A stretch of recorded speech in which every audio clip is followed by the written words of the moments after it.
Greetings everyone. நம்ம டெய்லியும் competitive exam point of வியூவில் ஹிந்தி நியூஸ் பேப்பர் பார்த்துட்டே இருக்கோம். இன்றைக்கி என்ன இம்பார்ட்டன்ட் நியூஸ் இருக்குது அப்படிங்கிறத பார்ப்போம். ஸோ ஃபஸ்ட் பேஜில் நமக்கு இம்பார்ட்டண்ட்டாக எதுவும் இல்லை சரிங்களா. ஸோ அடுத்தடுத்து வந்தோம்னா நமக்கு இந்த பேஜில் ஒரு இம்பார்ட்டண்ட்டாக ஒரு இனாக்ரேஷன் அப்படிங்கிறது நடந்திருக்கு. என்ன இனாக்ரேஷன் அப்படின்னு பார்த்தோம்னா நமக்கு தெர்மல் பவர் பிளான்ட் அத்திபேட்டில் இருக்கக்கூடிய தெர்மல் பவர் பிளான்ட்டில் ஒரு புது விஷயம் வந்து பண்ணியிருப்பாங்க. என்ன பண்ணியிருக்காங்க அப்படின்னு பார்த்தோம்னா first thermal station to use super critical technology இந்த ஸ்டேட் அப்படிங்கிறத கொடுத்துருக்காங்க. அதாவது இந்த தெர்மல் பவர் பிளான்ட்டில் மூன்றாவது கட்டமாக ஒரு 800 மெகாவாட் மின்சாரம் தயாரிக்கிறதுக்கான அமைப்பு அப்படிங்கிறது 2010 இந்த ஒரு ப்ராஜெக்ட் அப்படிங்கிறது சைன் ஆகிருக்கும் சரிங்களா. ஸோ அந்த ப்ராஜெக்ட் முடிஞ்சு இப்போ தான் இனாக்ரேஷன் அப்படிங்கிறது நடந்திருக்கு. அந்த ப்ராஜெக்டில் தான் இந்த 800 மெகாவாட் உற்பத்தி இருக்கு இல்லையா. ஸோ அது எப்படி இருக்க போகுது அப்படின்னா சூப்பர் கிரிட்டிக்கல் டெக்னாலஜி யூஸ் பண்ணி பண்ண போகிறாங்க சரிங்களா. இதை பற்றி நம்ம டிஎன்ஏலையும் பார்ப்போம். பட் ஸ்டில் இங்கே என்ன கொடுத்துருக்காங்க அப்படிங்கன்னா சூப்பர் கிரிட்டிக்கல் டெக்னாலஜி அப்படிங்கிறது கொடுத்துருக்காங்க. அதாவது கம்மியான நிலக்கரியை பயன்படுத்தி அதிகமான மின்சாரத்தை தயாரிக்கக்கூடியது தான் அந்த சூப்பர் கிரிட்டிக்கல் டெக்னாலஜி. உதாரணத்துக்கு என்ன சொல்லியிருப்பாங்கன்னா நமக்கு 450 கிராம் ஓகேங்களா, 450 கிராம் ஆஃப் கோல் இருந்துச்சுன்னா நம்மளால இந்த டெக்னாலஜி யூஸ் பண்ணி 1 யூனிட் ஆஃப் எலக்ட்ரிசிட்டி அப்படிங்கிறத ப்ரொடியூஸ் பண்ண முடியும் ஓகேங்களா. ஸோ இதுதான் அந்த டெக்னாலஜியோட அட்வான்டேஜ் அப்படிங்கிறது. கம்மியான நிலக்கரியில் அதிகமான மின்சாரம் அப்படிங்கிறத நம்மளால தயாரிக்க முடியும். தமிழகத்தில் இதுதான் முதல் முறையாக ஒரு பவர் பிளான்ட்டில் இப்படி ஒரு விஷயத்தை கொண்டு வரது இதுதான் முதல் முறையாக. ஸோ அதனால தான் அந்த ஒரு நியூஸை நம்ம இம்பார்ட்டண்ட்டாக பார்க்குறோம் சரிங்களா. எங்கே அப்படின்னா அத்திபேட் பவர் பிளான்ட் ஓகேவா. அடுத்து என்ன செய்திகள் இருக்குது அப்படிங்கிறத பார்ப்போம். ஸோ இங்கே பார்த்தோம் அப்படின்னா நம்மளோட டிட்கோவும் ஸ்பேஸ் செக்டாரோட இன்ஸ்பேஸும் சேர்ந்து ஒரு விஷயம் பண்ணியிருக்காங்க. ஸோ நமக்கு ஸ்பேஸ் செக்டாரில் பார்த்தோம்னா இஸ்ரோ அப்படிங்கிற அமைப்பு இருக்காங்க. இந்த இஸ்ரோவை நம்ம 2 பிரான்ச்சாக பிரிக்கலாம். ஒன்று வந்து NSIL, இவங்க வந்து கமர்ஷியல் விஷயங்களை பார்த்துப்பாங்க.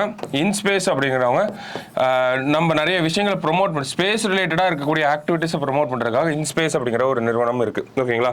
ஸோ தமிழ்நாட்டோட TIDCO, Tamil Nadu industrial development corporation, அவங்களும் இஸ்ரோவோட இன்ஸ்பேஸ் அப்படிங்கிற அவங்களும் சேர்ந்து ஒரு புரிந்துணர்வு ஒப்பந்தம் அப்படிங்கிறத கையெழுத்து ஆயிருக்கு ஓகேங்களா. அந்த MOU படி என்ன பண்ண போகிறாங்க அப்படிங்கிறத இந்த இடத்துல கொடுத்துருக்காங்க ஓகேவா. ஸோ என்ன பண்ண போகிறாங்க அப்படின்னு பார்த்தோம்னா TIDCO intends to establish a space industrial and propellant park spread over a total area of 2,000 crores and also plans to create a center of excellence to support the occupants of the park அப்படிங்கிறது சொல்லியிருக்காங்க. So நம்மளோட space செக்டாரை தமிழ்நாட்டில் அந்த space செக்டாரை வளர்ச்சி பெறணும் அப்படிங்கிறதுக்காக என்ன பண்ண போகிறாங்கன்னா ஒரு பார்க், இண்டஸ்ட்ரியல் பார்க் அப்படிங்கிறது, ஸ்பேஸ் இண்டஸ்ட்ரியல் பார்க் அப்படிங்கிறத கொண்டு வர போகிறாங்க சரிங்களா. ஸோ அதனுடைய ஏக்கர் கணக்கு அதெல்லாம் கொடுத்துருக்காங்க. அந்த இண்டஸ்ட்ரியல் பார்க்குக்கு சப்போர்ட் பண்ணுற வகையில் ஒரு சென்டர் ஆஃப் எக்ஸலன்ஸ் அப்படிங்கிறதும் அது பக்கத்திலே இருக்க போகுது அப்படிங்கிறது சொல்லியிருக்காங்க. ஸோ இந்த சென்டர் ஆஃப் எக்ஸலன்ஸ் இந்த இண்டஸ்ட்ரியல் பார்க்குக்கு தேவையான டெக்னிக்கல் கைடன்ஸ் எல்லாம் யார் வழங்க போகிறாங்கன்னா இன்ஸ்பேஸ் வழங்க போகிறாங்க. அதுக்கு தேவையான அந்த இண்டஸ்ட்ரியல் பார்க்குக்கு தேவையான இடங்கள், அந்த கட்டுமான பணிகள், பக்கத்திலே இருக்கக்கூடிய மைக்ரோ கிளஸ்டர் அப்படின்னு சொல்லுவோம். ஸோ இப்போ நம்ம ஒரு இண்டஸ்ட்ரியல் பார்க் இருக்குது அப்படின்னா அவங்க பெரிய பெரிய ப்ராடக்ட்ஸ், ஸ்பேஸுக்கு தேவையான பெரிய பெரிய ப்ராடக்ட்ஸ் அந்த ஸ்பேஸ் இண்டஸ்ட்ரியல் பார்க் பண்ணுவாங்க. அந்த ஸ்பேஸ் இண்டஸ்ட்ரியல் பார்க்குக்கு தேவையான சின்ன சின்ன பாகங்கள் இருக்கும் இல்லையா, அதெல்லாம் மைக்ரோ கிளஸ்டர் அப்படின்னு சொல்லி அதுக்கு பக்கத்திலே சின்ன சின்ன கிளஸ்டர்ஸாக உருவாக்குவாங்க. ஸோ அந்த மாதிரியான வேலைகள்லாம் யார் பார்த்துக்குவாங்கன்னா டிட்கோ பார்த்துக்குவாங்க. இவங்களுக்கு தேவைப்படக்கூடிய அந்த டெக்னிக்கல் கைடன்ஸ், அந்த ஒரு டெக்னிக்கல் சப்போர்ட் அப்படிங்கிறதெல்லாம் இன்ஸ்பேஸ் பண்ண போகிறாங்க. ஸோ அதை தான் அந்த ஒரு அக்ரிமெண்ட்டில் சொல்லியிருப்பாங்க ஓகே. அதுக்காக தான் அந்த MOU அப்படிங்கிறது கையெழுத்தாயிருக்கும். ஸோ அதெல்லாம் தான் இந்த இடத்துல கொடுத்துருக்காங்க. IN-SPACe apart from rendering technical guidance for setting up COE will promote space and allied sector industries in setting up their manufacturing facilities in the park அப்படிங்கிறது சொல்லியிருக்காங்க. ஸோ மேனுஃபேக்சரிங் ஒன்று சென்டர் ஆஃப் எக்ஸலன்ஸ்க்கும் ஒரு டெக்னிக்கல் சப்போர்ட் அப்படிங்கிறது கொடுக்க போகிறாங்க. அடுத்து technical guidelines அப்படிங்கிறத இந்த இண்டஸ்ட்ரி செட் பண்ண போகிறாங்க இல்லையா, இந்த ஸ்பேஸ் இண்டஸ்ட்ரியல் பார்க்கில் வரக்கூடிய இண்டஸ்ட்ரிக்கு நிறைய கைடன்ஸ் அப்படிங்கிறதையும் கொடுக்க போகிறாங்க ஓகேவா. ஸோ இது ஒரு முக்கியமான விஷயமா இருக்குது.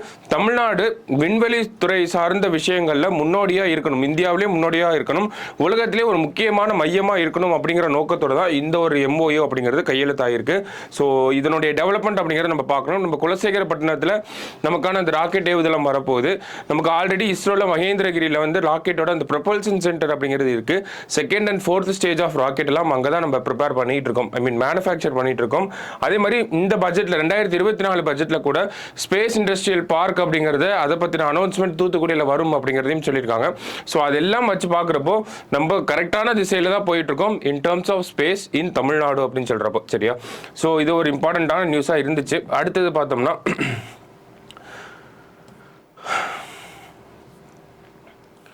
அடுத்த நியூஸில் நமக்கு தமிழ்நாடு பேஜ் தாண்டி ஒரு நியூஸ் இருந்துச்சு. என்ன அப்படின்னு பார்த்தோம்னா தமிழ்நாடு இன் ஃபோக்கஸ். இதில் வந்து நிறையா செய்திகள் கொடுத்துருந்தாங்க. ஃபர்ஸ்ட் என்ன அப்படின்னு பார்த்தோம்னா நமக்கு செகண்ட் வேர்ல்டு வார்க்கு கூட்டிட்டு போறாங்க. German cruiser bombs oil tanks at Madras harbour. நம்ம முதல் உலக போறப்போ சரியா செப்டம்பர் 22, 1914 அப்போ ஜெர்மனியோட கப்பல் ஒன்று நம்மளோட சென்னை ஹார்பரில் வந்து மெட்ராஸ் ஹார்பரில் வந்து அட்டாக் பண்ணியிருக்கோம். அதை பற்றின விஷயங்கள் தான் கொடுத்துருக்காங்க. On the night of September 22, 1914 during the first world war German cruiser SMS Emden enter the Madras harbour and bomb the Burma oil company அப்படிங்கிறத சொல்லியிருக்காங்க. ஸோ நமக்கு முதல் உலக போகிறப்ப மெட்ராஸ் அஃபெக்ட் ஆச்சா அப்படின்னு கேட்டால் ஆமாம் ஆச்சு. ஜெர்மனினால் அஃபெக்ட் ஆச்சு. SMS எம்டன் அப்படிங்கிற அந்த கப்பல் வந்து நம்மளோட துறைமுகத்தில் வந்து தாக்குதல் நடத்தியிருக்கு அப்படிங்கிறத நம்ம தெரிஞ்சுக்கணும். செப்டம்பர் 22, 1914 சரிங்களா. ஸோ இந்த எம்டன் அப்படிங்கிற பேர் வச்சே நிறைய விஷயங்கள் நிறைய படங்கள்லாம் வந்திருக்கும்.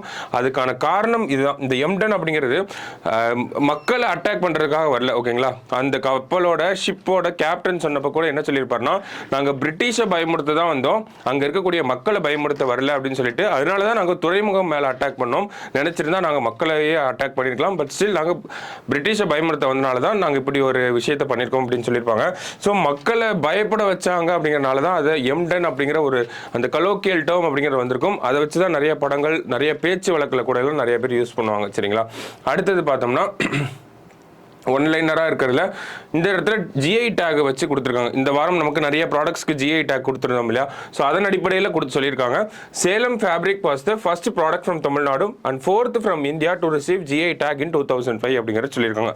எது அப்படின்னு பார்த்தோம்னா சேலம் ஃபேப்ரிக் அப்படிங்கிறத சொல்லியிருக்காங்க. ஸோ இது ஒரு ப்ரிலிம்ஸ் பாயிண்ட் ஆஃப் வியூல இருக்கக்கூடிய ஒரு ஒன்லைனர் இம்பார்ட்டண்ட்டான விஷயம். ஓகேவா. ஸோ அடுத்தது பார்த்தோம்னா இந்த இடத்துல நமக்கு ஹிஸ்டாரிக்கலாக தமிழ்நாடை பற்றி கொடுத்துருக்காங்க. ஓகேவா. நமக்கு இந்த இடத்துல பார்த்தோம்னா மூவலூர் ராமாமிர்தம் அம்மையார் அவங்களோட வாழ்க்கையை பற்றி கொடுத்துருக்காங்க. ஸோ இதெல்லாம் நம்ம ஹிஸ்ட்ரியில் படிப்போம். சரிங்களா.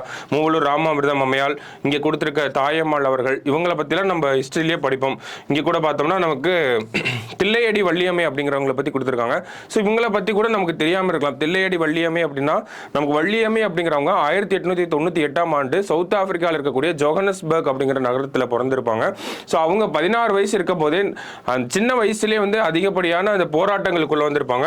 முக்கியமான விஷயம் என்ன அப்படின்னு பார்த்தோம்னா இந்தியர்கள் நடத்தக்கூடிய அந்த திருமணம் சவுத் ஆப்பிரிக்காவில் என்ன பண்ணியிருப்பாங்க அப்படின்னா சர்ச்சில் திருமணம் பண்ணாதான் செல்லும், மற்றபடியான திருமணங்கள் செல்லாது அப்படிங்கிற சட்டம் வந்திருக்கும். அதற்கு எதிராக போராட்டம் பண்ணியிருப்பாங்க. சிறையில் அடைக்கப்பட்டிருப்பாங்க. அதுக்கப்புறம் நடந்த விஷயங்கள்னால சிறையில் கொடுமைகள் நிறைய அனுபவிச்சிருப்பாங்க. அதுக்கப்புறம் உடல்நல குறைவால 16 வயசுலேயே இறந்திருப்பாங்க. ஓகேங்களா. அதனால தான் இவங்களோட ஜோகன்னஸ்பர்க்ல பிறந்திருந்தாலும் இவங்களோட அவங்க அப்பா அம்மாவோட சொந்த ஊர் எங்க அப்படின்னு பார்த்தோம்னா மயிலாடுதுறை பக்கத்தில் இருக்கக்கூடிய தில்லையடி அப்படிங்கிற ஊர். அதனாலதான் இவங்களுக்கு என்ன பேர் வந்துச்சுன்னா தில்லையடி வள்ளியம்மை அப்படிங்கிற பேர் வந்துச்சு. அவங்க பேர்ல இருக்கக்கூடிய விஷயங்கள்லாம் கொடுத்துருக்காங்க. ஸோ இதெல்லாம் நம்ம தமிழ் சொசைட்டி ஹிஸ்டரி படிக்கிறப்பே நம்ம படிப்போம். சரிங்களா. ஸோ அதையும் தாண்டி அடுத்த செய்திகளுக்குள்ள கரண்ட் அஃபேர்ஸா என்ன இருக்கு அப்படிங்கிறத பார்ப்போம். நம்ம கரண்ட் அஃபேர்ஸாக பார்த்தோம்னா இன்னைக்கு சின்ன சின்ன செய்திகள்லாம் அங்கங்கே தான் இருந்துச்சு நமக்கு. ஓகேங்களா. நமக்கு எடிட்டோரியல் பேஜுமே பார்த்தோமே ஃபுல்லாக விமன் டாமினேட்டட் ஒரு எடிட்டோரியல் பேஜாக தான் இருந்துச்சு. ஓகேவா. ஸோ நமக்கு இந்த செர்விக்கல் கேன்சருக்கு என்ன ஒரு யுக்தி பண்ண போகிறாங்க அப்படிங்கிறத 2 நாளைக்கு முன்னாடி ஒரு 1 வீக் பேக்குள்ள தான் நம்ம பார்த்துருந்தோம். இந்த 90-70-90 அப்படிங்கிற ஸ்ட்ராட்டஜி அதை பற்றி தான் கொடுத்துருக்காங்க. அதில் இருக்கக்கூடிய டிஃபிகல்ட்டிஸ் என்னெல்லாம் இருக்கும் அப்படிங்கிறத சொல்லியிருக்காங்க. அடுத்தது ஒர்க் ஃபோர்ஸில் விமனை எப்படி கொண்டு வரலாம் அப்படிங்கிறத சொல்கிறாங்க. ஸோ இதெல்லாம் நம்ம ஆல்ரெடி நிறைய டைம் டிஸ்கஸ் பண்ணதான். ஓகேங்களா. அவ்வளோ டீப்பாகவும் நம்ம அந்த இடத்துல எடுத்துக்க தேவையில்லை. ஓகேவா. ஸோ அடுத்தது வேற என்ன இருக்கு அப்படிங்கிறத பார்ப்போம். நமக்கு புதுசாக டிஃப்ரெண்ட்டாக ஒரு ஐடியாலஜிக்கலாக நம்ம எடுத்து எக்ஸாமுக்கு யூஸ் பண்ணிக்கலாம் அப்படிங்கிற மாதிரி எதுவும் இல்லை. நமக்கு ஜென்ரலாக விமன் எம்பவர்மெண்ட் அப்படின்னாலே நமக்கு மெயின்ஸ்லாம் அட்டன் பண்ணுறப்போ சர்டன் டெம்ப்ளேட்டை நமக்கு சொல்லி கொடுத்துருவாங்க. சரிங்களா. ஸோ அதே ஒரு டெம்ப்ளேட்டில் தான் இதுவும் இருந்துச்சு. நம்ம அந்த ஸ்டேஜுக்கு போக போக தான் அதெல்லாம் வரும். சரிங்களா. ஸோ நம்ம பேசிக்காக இருக்கிற விஷயங்கள் தான் இந்த இடத்துல பார்த்துருக்கோம். ஓகேவா. அது இல்லாமல் செர்விக்கல் கேன்சர் பற்றின விஷயங்கள் கொடுத்துருந்தாங்க. பட் ஸ்டில் அதையும் நம்ம ஆல்ரெடி 2-3 நாளைக்கு முன்னாடி தான் பார்த்துருப்போம். பார்க்காதவங்க அந்த ஒரு வீடியோவை எடுத்து பாருங்க. செர்விக்கல் கேன்சர் இந்த 90-70-90 அப்படிங்கிற ஸ்ட்ராட்டஜி பற்றி சொல்லியிருப்பாங்க. சரிங்களா. ஸோ அது ஒரு முக்கியமான விஷயம். பட் ஸ்டில் அதை ஆல்ரெடி பார்த்துட்டோம். அதனால நம்ம கன்வீனியன்ட்லி அவாய்ட் பண்ணலாம். அடுத்தது வேற என்ன இருக்கு அப்படிங்கிறத பார்த்தோம்னா இன்னொரு அக்ரிமெண்ட் அப்படிங்கிறது சைன் ஆயிருக்கு. எங்கே அப்படின்னு பார்த்தோம்னா நம்மளோட ஸ்பேஸ் செக்டாரை ரிலேட் பண்ணி தான் இன்னொரு அக்ரிமெண்ட் அப்படிங்கிறதும் ட்ரைபல் அஃபேர்ஸ் மினிஸ்ட்ரியும் இஸ்ரோவும் சேர்ந்து இந்த இடத்துல ஒரு அக்ரிமெண்ட்டை போட்டிருக்காங்க. எதுக்காக அப்படின்னு பார்த்தோம்னா நமக்கு இந்த பழங்குடியின கிராமங்கள்லாம் இருக்கும் இல்லையா, இந்த பழங்குடியின கிராமங்களில் இந்த மின் இணைப்பு இன்டர்நெட் கனெக்டிவிட்டி அப்படிங்கிறத கொண்டு வரணும் அப்படிங்கிற நோக்கத்தோட இந்த ஒரு ஒப்பந்தம் அப்படிங்கிறது கையெழுத்தாயிருக்கு. பைலட் பேசிஸில் பண்ண போகிறாங்க. ஸோ என்ன பண்ண போகிறாங்க அப்படிங்கிறத பார்ப்போம். The Tribal Affairs Ministry is planning to collaborate with ISRO to deploy VSAT அப்படிங்கிறது சொல்கிறாங்க. வெரி ஸ்மால் அப்பர்ச்சர் டெர்மினல் அப்படிங்கிற ஒரு இன்டர்நெட் சம்மந்தப்பட்ட விஷயம். ஓகேவா, VSAT stations on a pilot basis for around 80 tribal villages in Jharkhand, Madhya Pradesh, Odisha and Maharashtra. எந்தெந்த மாநிலங்கள்னு பார்க்கணும். ஜார்க்கண்ட், மத்திய பிரதேஷ், ஒடிஷா அண்ட் மகாராஷ்டிரா. எதுக்காக அப்படின்னு பார்த்தோம்னா இன்டர்நெட் சர்வீசஸை கொண்டு வரணும் அப்படிங்கிறதுக்காக. ஸோ அதுதான் இந்த ஒரு அக்ரிமெண்ட். அதில் என்னென்னலாம் கொடுத்துருக்காங்க அப்படிங்கிறத பார்த்துருக்கோம். ஓகேவா, நமக்கு ஏன் இந்த ஜார்க்கண்ட், மத்திய பிரதேஷ், மகாராஷ்டிரா அப்படின்னு பார்த்தோம்னா மத்திய மாநிலங்களாக இருக்காங்க எல்லாம். ஓகேங்களா, ஜார்க்கண்ட், மத்திய பிரதேஷ், மகாராஷ்டிரா, ஒடிசா எல்லாமே மத்திய மாநிலங்கள். அதிகப்படியான ட்ரைபல் பாப்புலேஷன் இங்கெல்லாம் இருக்குது. சரிங்களா, அதிகப்படியான ட்ரைபல் நமக்கு ட்ரைபல் ஏரியாஸ்னாலே இன்ஆக்சசிபிளாக இருக்குது. நிறைய இடங்களில் ரோடுகளே, தமிழ்நாட்டிலேயே கூட நிறைய ட்ரைபல் பீப்புள்ஸ்க்கு ரோடு இல்லை அப்படிங்கிற ஒரு போராட்டம் சமீபத்தில் கூட நடந்துச்சு. ஓகேங்களா, ஒரு சில வில்லேஜஸ்க்குலாம் இப்போ தான் பஸ் விட்டுருக்கோம். அந்த வில்லேஜுக்கு எதுக்கு பஸ் விடுறீங்க அப்படிங்கிற ஒரு போராட்டம்லாம் கோயம்புத்தூர் சைடில் நடந்துச்சு. ஓகேங்களா, ஸோ இந்த மாதிரியான பிரச்சனைகள் இன்னமும் இருந்துகிட்டே தான் இருக்குது இந்தியாவில். அந்த அடிப்படையில் தான் பார்க்குறோம் இன்டர்நெட் கனெக்டிவிட்டி அப்படிங்கிறது நிறைய ரீஜன்ஸ்க்கு இன்னும் இன்ஆக்சசிபிளாக தான் இருக்குது. ஸோ இன்ஆக்சசிபிளாக இருக்கக்கூடிய அந்த ட்ரைபல் ஏரியாஸில் இன்டர்நெட்டை கொண்டு போய் கொடுக்கணும் அப்படிங்கிறதுக்காக ட்ரைபல் மினிஸ்ட்ரி ஒரு முன்னெடுப்பு எடுக்கிறாங்க, ஒரு இனிஷியேட்டிவ் அப்படிங்கிறது எடுக்கிறாங்க. யார் கூட சேர்ந்து பண்ண போகிறாங்க அப்படின்னு பார்த்தோம்னா இஸ்ரோ கூட சேர்ந்து தான் பண்ண போகிறாங்க. ஒரு பைலட் ப்ராஜெக்டாக பண்ண போகிறாங்க ஒரு 4 மாநிலங்களில். யாரெல்லாம் அப்படின்னு பார்த்தோம்னா ஜார்க்கண்ட், மத்திய பிரதேஷ், ஒடிஷா, மகாராஷ்டிரா. இங்கே தான் அதிகப்படியான ட்ரைபல் பீப்புளாக இருக்காங்க. ஸோ ஓகேவா, ஸோ இதை ஒரு பைலட் ப்ராஜெக்ட் பண்ண போறாங்க. அதுல எத்தனை வில்லேஜஸ் அப்படிங்கிறது நமக்கு முக்கியம். 80 ட்ரைபல் வில்லேஜஸ்ல பண்ண போறாங்க. இந்த 4 மாநிலங்கள்ல இருக்கக்கூடிய 80 பழங்குடியின கிராமங்கள்ல இன்டர்நெட் கனெக்டிவிட்டி கொண்டு வரதுக்காக ஒரு பைலட் ப்ராஜெக்ட் பண்ண போறாங்க. அதுக்காக இஸ்ரோ கூட ஒரு ஒப்பந்தம் அப்படிங்கறத போட்டிருக்காங்க. இந்த ஒரு பைலட் ப்ராஜெக்ட் அப்படிங்கிறது சக்ஸஸ்ஃபுல்லாக முடிஞ்சிருச்சு அப்படின்னா இது நாடு முழுவதும் இருக்கக்கூடிய பழங்குடியின கிராமங்களுக்கு இந்த ஒரு திட்டம் விரிவாக்கப்படும் அப்படிங்கிறத நம்ம ட்ரைபல் அஃபேர்ஸ் மினிஸ்ட்ரி சார்ந்து சொல்லியிருக்காங்க. சரிங்களா, ஸோ அது ஒரு முக்கியமான திட்டமாக இருந்துச்சு. நமக்கு இன்டர்நெட் கனெக்டிவிட்டியை கொண்டு வந்தால் தான் டிஜிட்டல் கனெக்டிவிட்டி கொண்டு வர முடியும். டிஜிட்டல் கனெக்டிவிட்டியை கொண்டு வந்தால் தான் டிஜிட்டல் லிட்ரஸி அப்படிங்கிறத ப்ரொமோட் பண்ண முடியும். ஸோ இதெல்லாம் முக்கியமான விஷயங்களாக இருக்குது. இந்தியாவோட அடிப்படைகளை மேம்படுத்துறதுல இதெல்லாம் முக்கியமான ப்ராஜெக்டாக இருக்குது. சரிங்களா, ஸோ இது ஒரு முக்கியமான ப்ராஜெக்டாக நம்ம இந்த இடத்துல பார்த்துருக்கோம். ஓகே, ஸோ வேறு என்ன இருக்குது அப்படின்னு பார்த்தோம்னா நமக்கு மற்றபடி பார்த்தோம்னா வேர்ல்டு நியூஸில் எதுவும் இல்லை. ஸ்போர்ட்ஸ் பேஜ் வந்தாச்சு. சரிங்களா, ஸோ ரொம்ப குறைவான ஆர்டிகல்ஸ் தான் இருந்துச்சு. தமிழ்நாடு பேஜ்னு பார்க்குறப்ப நமக்கு ஒரு பவர் பிளான்ட்டை பற்றி பார்த்துருந்தோம். அடுத்தபடியாக பார்த்தோம்னா நமக்கு டிட்கோவும் இஸ்ரோவும் ஒரு விஷயம், இன்ஸ்பேஸும் சேர்ந்து ஒரு விஷயம் பண்ண போகிறாங்க. அது ஒரு முக்கியமான விஷயம். லாங் டேர்மாக நம்ம அடிக்கடி அதை செய்திகளில் பார்க்குற மாதிரி இருக்கும் தொடர்ச்சியாக. ஓகேங்களா, ஏன்னா அது ஒரு லாங் டேர்ம் ப்ராஜெக்ட்டு. தமிழ்நாட்டோட ஸ்பேஸ் செக்டாரை வளர்க்கறதுக்காக முக்கியமான ப்ராஜெக்டாக இருக்க போகுது. அடுத்தது பார்த்தோம்னா தமிழ்நாடு இன் ஃபோக்கஸ் அப்படின்றத ஹிஸ்டாரிக்கல் பாயிண்ட் ஆஃப் வியூவில் பார்த்துருந்தோம். மூவலூர் ராமாமிர்தம், தில்லையடி வள்ளியம்மை போன்ற தலைவர்களை பற்றி பார்த்துருந்தோம். அதே மாதிரி ஒரு சில ப்ரிலிம்ஸ் பாயிண்ட் ஆஃப் வியூவில் விஷயங்களும் நம்ம பார்த்துருந்தோம். அடுத்து எடிட்டோரியல் பேஜ் அப்படின்னு பார்க்குறப்போ நமக்கு ஆல்ரெடி இந்த விமன் எம்பவர்மெண்ட்டை பற்றின விஷயங்கள் தான் திருப்பி ஒரே மாதிரியான விஷயங்கள் எழுதியிருந்தாங்க. அது நமக்கு ஆல்ரெடி ஒரு டெம்ப்ளேட் இருக்குது, அதை வச்சு நம்ம மேனேஜ் பண்ணிக்கலாம். ஸோ புதுசாக எதுவும் அதுலேருந்து எடுத்துக்க முடியாத மாதிரி தான் இருந்துச்சு. ஸோ அதை அடுத்தது பார்த்தோம் அப்படின்னா நமக்கு இஸ்ரோவும் இங்கே ட்ரைபல் மினிஸ்ட்ரியும் சேர்ந்து ஒரு ப்ராஜெக்ட் அப்படிங்கிறத எடுத்திருக்காங்க. 80 வில்லேஜ் 4 மாநிலங்கள் 80 ட்ரைபல் வில்லேஜஸில் ஒரு ப்ராஜெக்ட் அப்படிங்கிறத பண்ண போகிறாங்க. ஸோ இதெல்லாம் தான் முக்கியமான விஷயங்களாக இன்றைக்கி செய்தித்தாளில் இருந்துச்சு. ஸோ நாளைக்கு நியூஸ் பேப்பர் அனாலிசிஸில் மீட் பண்ணலாம். தேங்க்யூ.